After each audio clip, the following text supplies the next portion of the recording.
The Pacific stretches endlessly in all directions, a rolling mirror of gray and blue beneath an overcast sky. The recovery vessel Sentinel cuts through the swells with steady purpose. Her deck bristles with specialized equipment, a maze of yellow cables coiled like sleeping serpents. The crew moves with practiced efficiency, boots echoing against steel plating. Captain Marcus Rivera stands at the bow, binoculars pressed to his weathered face. Dr. Sarah Chun secures her laptop, her fingers moving with careful precision. Lieutenant Commander James Holloway supervises the equipment check, his hands testing tension. Near the stern, Elena Vasquez adjusts the controls of the remotely operated vehicle. The ship's PA system crackles to life. Rivera lowers his binoculars and turns to address the assembled team. What we're attempting today hasn't been done before at this depth. Dr. Chun steps forward, holding a faded photograph. This specific aircraft flew 17 combat missions during Desert Storm. The weight of that statement settles over the crew like the ocean mist. Holloway begins distributing assignments, his voice clipped and professional. The deck erupts into controlled motion. The equipment staging area transforms into a precisely choreographed ballet of preparation. Dive suits hang like empty sentinels in the gear locker. Lead diver Jackson Torres methodically inspects each suit. His partner, Michelle Kowalski, checks the umbilical lines. Holloway supervises the rigging team preparing the lifting apparatus. The main cable is 3 inches thick, braided steel capable of withstanding immense tension. Stabilization frame ready? Holloway asks. The custom-built steel cradle waits, a massive basket of reinforced cross members. The ROV launch proceeds with mechanical precision. Elena guides the bright yellow vehicle over the side. Water streams from its frame as it submerges, LED lights blazing. Descent rate 5 meters per minute. All telemetry nominal. Dr. Chun watches over Elena's shoulder, her eyes fixed on the depth gauge. The ROV's POV descends. The surface light fades to blue, then dark blue. On the open deck, the dive team completes their safety checks in pairs. Torres and Kowalski verify each other's equipment with ritualistic thoroughness. A safety officer moves through the crew, verifying certifications. The ship's medic sets up his station, a hyperbaric chamber standing ready. Radio chatter fills the air. Crane 1, standby. ROV at 400 meters. One by one, departments check in. The Sentinel is a single organism. Torres clips his safety line to the dive platform rail. He exchanges a silent, knowing glance with Kowalski. Holloway's voice cuts through the radio traffic. All personnel, we are go for deployment. This is it, people. Let's bring her home. The ROV slips deeper into a world where sunlight becomes memory. Elena monitors the screens. Passing 800 meters, Dr. Chun studies the sonar display, watching a 3-dimensional map of the ocean floor. Contact. Elena's fingers freeze over the controls. On the forward camera feed, geometric shapes emerge from the darkness. The angular lines of a tail boom resolve from the murk. The ROV pounds along the fuselage, revealing the wreck.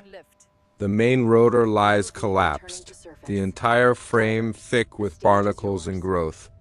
Close up on the shattered cockpit canopy, like hollow eye sockets filled with silt, Dr. Chun points at the screen. There, port side, beneath the stub wing, the ROV camera moves closer. A serial number becomes legible, 8424389. Confirmed, Dr. Chun says softly. It's Matthew's bird. We found it. A brief suppressed cheer ripples across the deck. Save the celebrations, Holloway says. Elena, I need a complete survey. On the monitors, the ROV begins circling the Apache wreck. Details emerge: empty missile hardpoints, collapsed landing gear. A marine engineer reviews the footage. Main fuselage looks solid. Torres and Kowalski watch the ravage mentally rehearsing. Rov returning to surface. Divers, the stage is yours. Jackson Torres breaks the surface tension, descending along the guide cable. Michelle Kowalski follows 3 meters behind. Diver POV descending. Bioluminescent organisms flash around them. Torres' helmet crackles. Dive team, you're at 200 meters. At 2,800 meters, Kowalski's light beam catches a shape. Contact. The Apache wreck emerges from the darkness below them. The divers descend the final distance, lights playing across corroded metal. A small octopus jets away from beneath the landing gear. Torres swims to the shattered cockpit and aims his light inside. A flight helmet rests on the gunner's seat, its visor reflecting his light. Jesus. Torres photographs the helmet. The name tag reads CW4D Matthews. Kowalski runs her hands along the tail boom. The main structure feels solid. Montage of the divers working. Their lights are the only illumination.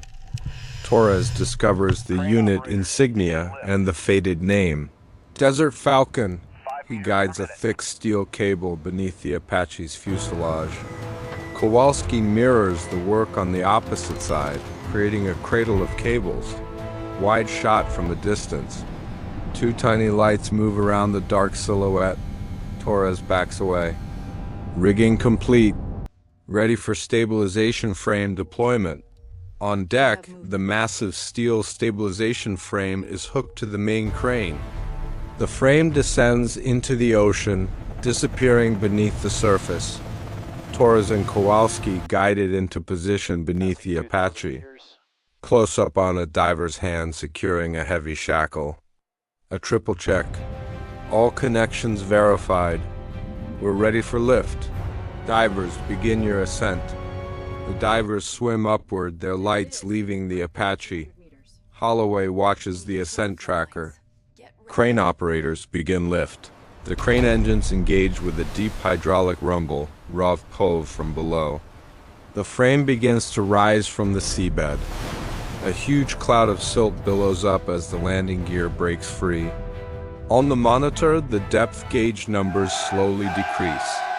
We have movement. The Apache, cradled in the frame, rises through the black water. Dr. Chun at the ship's rail, staring at the water, lost in thought. Crane operators Pavev, passing 2,000 meters, raw footage. The water begins to lighten from black to deep blue. At 500 meters, the water takes on a greenish hue. Crew members line the rail, peering into the churning water. The stabilization frame breaks the surface, water cascading off the steel beams. Inside, the barnacle-encrusted Apache is revealed in daylight. A cheer erupts across the deck. Holloway allows himself a tight smile. Lower it slowly. Easy now. The crane swings the massive load inboard over the prepared deck. The frame settles onto the deck with a solid metallic clang. The legendary Apache is home. Crew members approach in awe. The deck is now a controlled workspace. Plastic sheeting surrounds the Apache, photographers circle, cameras clicking. A 3D scanner maps the airframe. Dr. Chun supervises. This is our baseline. Everything we do will alter it. The cleaning team begins. High-pressure freshwater jets rinse loose sediment. Sarah Mendoza carefully scrapes barnacles from a stub wing. Close-up on a patch of original desert camouflage paint revealed. Tyler Morrison uncovers painted text on the port fuselage. Dr. Chun kneels beside him. The words Matthew's Revenge emerge. Close-up on the 13 mission markers painted below the name. Inside the cockpit, sediment is carefully removed. The flight helmet is lifted out and placed on a towel. A laminated family photo is found in the gunner's station. Robert Chen peers into an engine access panel, assessing corrosion. He speaks to Holloway. I believe we can make this bird fly again. Evening light falls across the deck. The team stands back, satisfied. Dr. Chun addresses them. She survived the ocean. Now we help her survive being back. 3 weeks later, the Apache is towed into a massive restoration hangar. Inside, Chief Engineer David Kowalski studies the Apache with a critical eye. He addresses his crew. No compromises on safety, no shortcuts. Disassembly begins. Rotor blades are removed. Engines are extracted. Close up on the main rotor hub, corroded and frozen. We'll need to fabricate a replacement, Kowalski declares. Montage, technical drawings. A machine shop fabricates a new hub. The T700 engines are disassembled in a clean room. A technician holds a corroded compressor blade. It goes in the replaced tray, the fuselage in a climate-controlled bay. A patch of new aluminum is welded in. Months pass. Sunlight angles through the hangar doors change. The team works tirelessly. The Apache's skeleton is rebuilt. Dr. Chun visits, photographing progress. Month 15, the Apache looks whole again. Fresh paint gleams. Kowalski walks around the aircraft alone one evening under work lights. He makes a call. She's ready for flight testing. Dawn at Davis Monthan Air Force Base. The Apache sits on the tarmac. Chief Warrant Officer Michael Torres arrives, helmet in hand. A small crowd gathers. Among them, Jennifer Matthews watches. Torres approaches Jennifer. Miss Matthews, it's an honor. He performs a meticulous walk-around pre-flight inspection. Torres climbs into the pilot's seat and begins the startup sequence. Close-up on the engine start buttons being pressed. The twin T700 turboshafts spin up with a rising, powerful roar. Exterior shot. The Apache's rotor blades blur into a disc. Torres in the cockpit, checking instruments. All readings are nominal. Ground, this is Desert Falcon 1, requesting clearance for liftoff. Desert Falcon 1, you are cleared for flight. Torres smoothly pulls collective. The Apache lifts off cleanly, exterior wide shot. The Apache climbs, then transitions to forward flight. It flies. For the first time in 34 years, it is back in its element. Aerial shot from a chase plane. The Apache moves through the clear Arizona sky. Torres in the cockpit, a slight smile on his face. How's she handling? Kowalski's voice over radio. Like a dream, Torres responds. On the ground, Jennifer watches, tears streaming down her face. Torres sets up for a smooth descending approach. The skids touch the tarmac with a barely perceptible bump. Perfect landing. The engines wind down. The rotor blades slow, then stop. Torres sits in the cockpit for a long moment, absorbing it all. He climbs out. The crowd erupts in sustained, heartfelt applause that evening in the hangar. The key team gathers around Jennifer. Torres asks gently, "Would you like to sit in it?"